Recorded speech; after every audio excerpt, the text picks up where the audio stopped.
In 2015, the waters of Detroit Lake in Oregon receded, revealing something truly shocking. What emerged from the depths of the lake was a ghost town, abandoned for over 60 years, and with it, a forgotten 19th century wagon that had been preserved by the very waters that swallowed it. But the story doesn't end there. What else lies hidden beneath the water's surface, waiting to be uncovered? Stay with us till the end to discover the haunting relics of old Detroit and the secrets that have remained locked away for decades. Before we start our story, smash the like button, make sure to subscribe, and hit the notifications bell so you won't miss any new stories. The historic drought that has plagued the West for more than 4 years now recently uncovered a surprise in northern Oregon.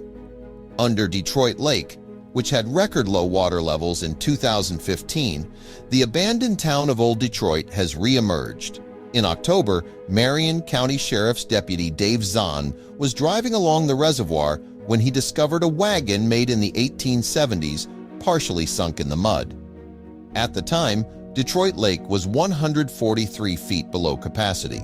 The low oxygen levels at the bottom of the lake kept the wagon in pristine condition. U.S. Forest Service archaeologist Kara Kelly told the Statesman Journal that the wagon was probably damaged more in the weeks that it has been on land than in the decades it has lurked underwater. Located in the famously picturesque area of America known as the Pacific Northwest, Oregon is renowned for its magnificent landscapes. From the state's golden sandy beaches to the lush green expanses of its parks, this is a place that delights millions of visitors every year.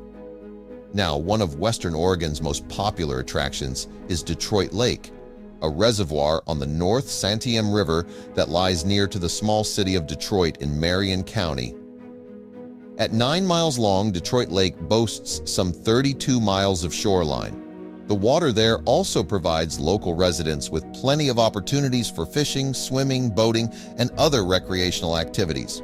On top of this, Detroit Lake supplies water to neighboring communities such as the city of Salem, which sits some 46 miles to the northwest. This state of affairs hasn't always been the case, though. In fact, the body of water was only created in 1953 when a dam was built to control flooding in the nearby Willamette River. Inter-News 7. At just 1,426 feet, the water was at its lowest point ever. Such a drastic drop had only been recorded once before, in January 1969. And even though the lake's water level had previously fallen to 1,427 feet 3 further times, this record drop revealed something that the reservoir had kept hidden for generations. Yes, in the fall of 2015, a startling sight confronted local residents. There, exposed on the lakebed, were the remains of Old Detroit, a remnant of times long since past. After all, the town had been abandoned and swallowed up when the North Santiam River was dammed back in 1953. Founded in 1880, Old Detroit started life as a camp meant to house men working on the Oregon Pacific Railroad. This ambitious venture, the brainchild of local businessman Thomas Egerton Hogg, was originally intended to connect the state with the east of the country. Ultimately, though, it never quite reached its potential. Beginning in the city of Salem, some 50 miles east of Old Detroit, the railroad once followed the path of the mighty North Santiam River. Then, after the track traversed the canyon floor, it reached the foothills of the Cascade Range of mountains. Hogg even planned to continue through the Cascades and onward towards the Transcontinental Railroad. Sadly, though, Hogg ran out of cash before he could make his dream a reality. Instead, he bought a steamship and used this to connect his railroad with the city of San Francisco. And while the businessman made a number of attempts to realize his vision, he eventually had to admit defeat. As a result, the Oregon Pacific Railroad petered out at Idanha, some 15 miles away from the Cascades. This meant the nearby turntable at Old Detroit became one of the last stops on the line. Yet despite the remoteness of the station, it was often busy with loggers transporting timber eastwards by rail. At one point, Old Detroit was a thriving community that played host to a number of cafes along with a cinema, a church, a hardware store, and a school. However, for farmers living further down the valley, life was often a struggle. The North Santiam River passed through the nearby Cascade Mountains, swelling with rainfall and snowmelt as it went. Eventually, it would come crashing through the nearby towns, wreaking havoc along the way. For farmers and boosters in the Willamette Valley, the North Santiam made life hell, Oregon historian Bob Reinhardt told the Statesman Journal in 2015. Gathering snowmelt and rainfall in the Cascades, the river contributed to floods that washed through Salem and other Valley T, sometimes causing millions of dollars in damage. However, in 1938, Congress passed the Flood Control Act, which permitted the use of civil engineering programs to help combat damaging deluges in the United States. And in the Willamette Valley itself, developers came up with a plan. By constructing 2 dams, they realized they could solve the area's flooding problem and produce electricity at the same time. Like Hogg before them, the masterminds behind the Detroit Dam thought big. Upon its completion, the dam would stretch 1,580 feet from end to end and tower 360 feet tall. It was also envisioned that the great structure would be able to contain 455,000 acre-feet of water from the North Santiam River when it finally went into operation. Unfortunately, there was one small problem with these grand plans for a new dam. Apparently, the barrier would require 3,580 acres of space, including the use of the land where Old Detroit stood. And so, in the name of progress, the railroad town's residents prepared to leave their homes behind for good. There, on a hill above the old town, residents re-established the community of Detroit, even keeping the same name. Some families went so far as to dismantle their dwellings piece by piece, dragging them by sled to the new site. And even today, the streets contain some buildings that were relocated in this strange manner. These structures almost certainly wouldn't have survived if they'd stayed in place. You see, in 1953, the dam, the fifth largest of its kind in the country, went into operation. As a result,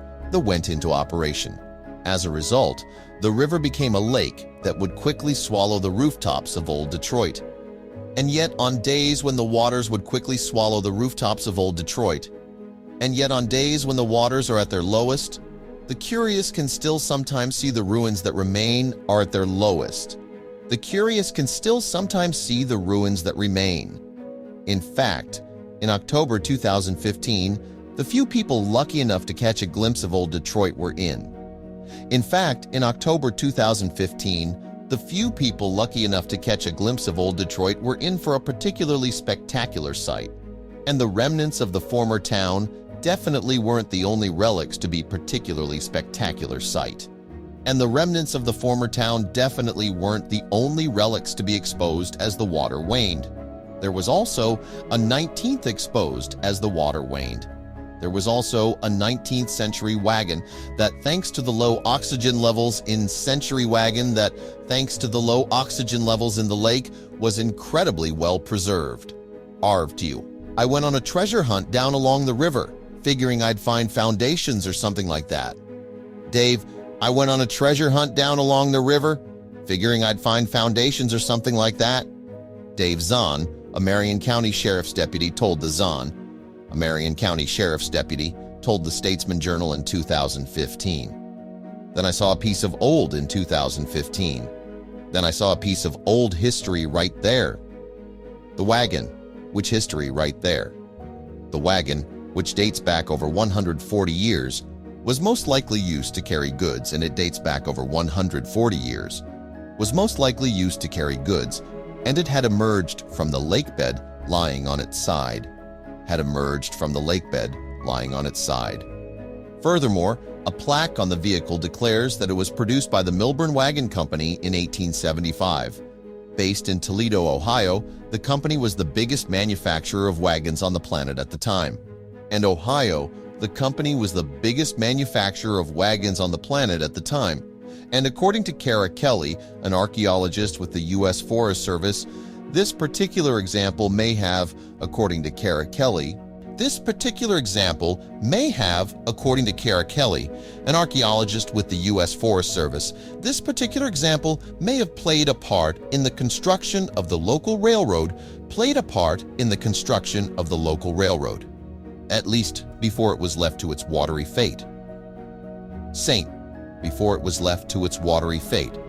Every winter, when the spillways of the Detroit Dam are opened to make room for spring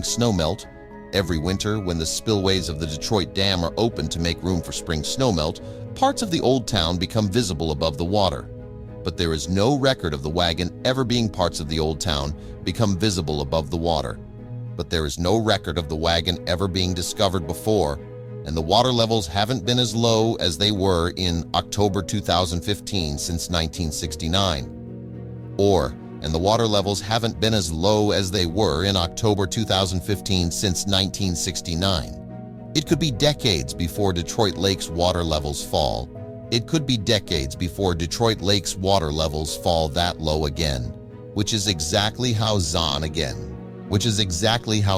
the Forest Service would like it. And the Forest Service would like it.